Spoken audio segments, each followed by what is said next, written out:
மகாபாரத யுத்தத்தின் போது கர்ணன் தன் நண்பன் துரியோதனின் பக்கம் நின்று போரிட்டான்.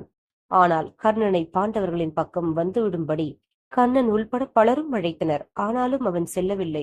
ஒரு கட்டத்தில் தான் துரியோதனின் பக்கம் நிற்பதில் என்ன தவறு இருக்கிறது என்ற எண்ணம் அவன் ஆழ்மனதை துளைத்தது.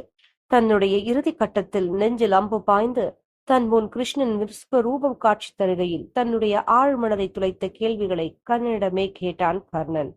கண்ணா, என் தாயார் நான் பிறந்த நேரத்தில் என்னை ஆற்றில் விட்டுவிட்டார். முறை தவறி பிறந்த குழந்தை என்ற அவப்பெயருக்கு ஆளானேன். இது என் தவறா? நான் சத்திரியன் அல்ல என்று கூறி துரோணாச்சாரியார் எனக்கு கல்வி கற்றுத்தரவில்லை. இது என் தவறா? பரசுராமர் எனக்கு அனைத்தும் கற்றுக் கொடுத்தார். ஆனால் நான் பிராமணன் இல்லை, சத்திரியன் என்று தெரிய வந்ததும் நான் படித்த அனைத்தும் மறந்து போகும் என்று சாபமிட்டார்.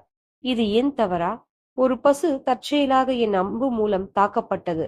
ஆனால் அந்த பசுவின் உரிமையாளர் என்னுடைய தவறுக்காக என்னை சபித்தார். திரௌபதியின் சுயம்வரத்திலே நான் தேரோட்டியின் மகன் என்பதற்காக அவமானப்படுத்தப்பட்டேன். என் தாயாரான குந்தி கூட இறுதியில் தன்னுடைய மற்ற மகன்களை காப்பாற்றும் நோக்கில்தான் என்னை தேடி வந்தார். இப்படி சுற்றி இருப்பவர்கள் அனைவராலும் நான் வஞ்சிக்கப்பட்ட போது துரியோதனன் ஒருவன்தான் என்னிடம் அன்பு காட்டினான். அவனால் தான் எனக்கு ஒரு கௌரவம் கிடைத்தது. அதனால்தான் நான் அவன் பக்கம் நின்றதில் தவறென்று என்ன இருக்கிறது என்று கேட்கிறேன் என்றான் கர்ணன். அதற்கு பதிலளித்த கிருஷ்ணர், கர்ணா, நீயாவது பரவாயில்லை. ஆனால் நான் ஒரு சிறையில் பிறந்தேன். என் பிறப்புக்கு முன்பே மரணம் காத்திருந்தது. நான் பிறந்த இரவு அன்றே என் பெற்றோரிடமிருந்து பிரிக்கப்பட்டேன். நீ சிறு வயதில் இருந்து வாள், ரதங்கள், குதிரைகள், வில், அம்புகள் ஆகியவற்றின் இரைச்சலை கேட்டு வளர்ந்தாய். நானோ மாடு, சாணம், வைக்கோல் ஆகியவற்றுக்கு இடையேதான் வளர்ந்தேன். நடக்க ஆரம்பிக்கும் முன்பே என்னை கொல்ல பல முயற்சிகள் நடந்தன. நல்ல கல்வி இல்லை, பயிற்சி இல்லை. ஆனால் எல்லோருமே இங்கு நடக்கும் பிரச்சனைக்கு நான் தான் காரணம் என்றார்கள். நீ ஆசிரியர்களால் மதிக்கப்படுகிற போது நான் எந்த கல்வியும் பெறாமல் இருந்தேன். நான் 16 வயதில்தான் ரிஷி சாந்தீபனி குருகுலத்தில் சேர்ந்தேன். நீங்கள் விரும்பிய ஒரு பெண்ணை திருமணம் செய்து கொண்டாய்.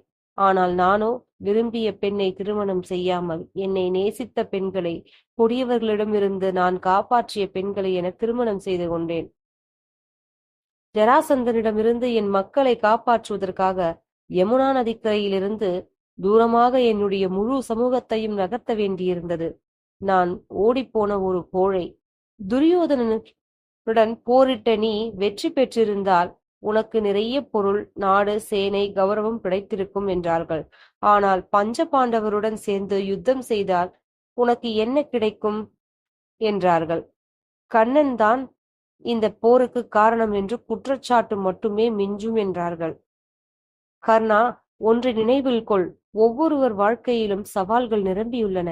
வாழ்க்கை எப்போதுமே இலகுவாகவும் எளிதாகவும் இருப்பதில்லை. ஆனால் மனசாட்சிப்படி தர்மத்தின் பால் நிற்பதே சரியானது. எத்தனை முறை நாம் ஏமாற்றப்பட்டோம், எத்தனை முறை நாம் அவமானப்படுத்தப்பட்டோம், எத்தனை முறை வீழ்ச்சி அடைகிறோம் என்பது முக்கியமல்ல. அந்த நேரத்தில் நாம் எப்படி மீண்டு எழுந்தோம் என்பதே முக்கியம். நம் வாழ்க்கையில் நடக்கும் தவறுகள் நம்மை தவறான பாதையில் செலுத்துவதற்கான உரிமையை பெற்றுத் தருவதில்லை. நம் வாழ்க்கையில் கரடுமுரடான பாதை இருக்கலாம். அவற்றை காயப்படாமல் கடப்பது பாதுகைகளால் அல்ல, நாம் கவனமாக எடுத்து வைக்கும் அடிகளால் மட்டுமே என்றார்.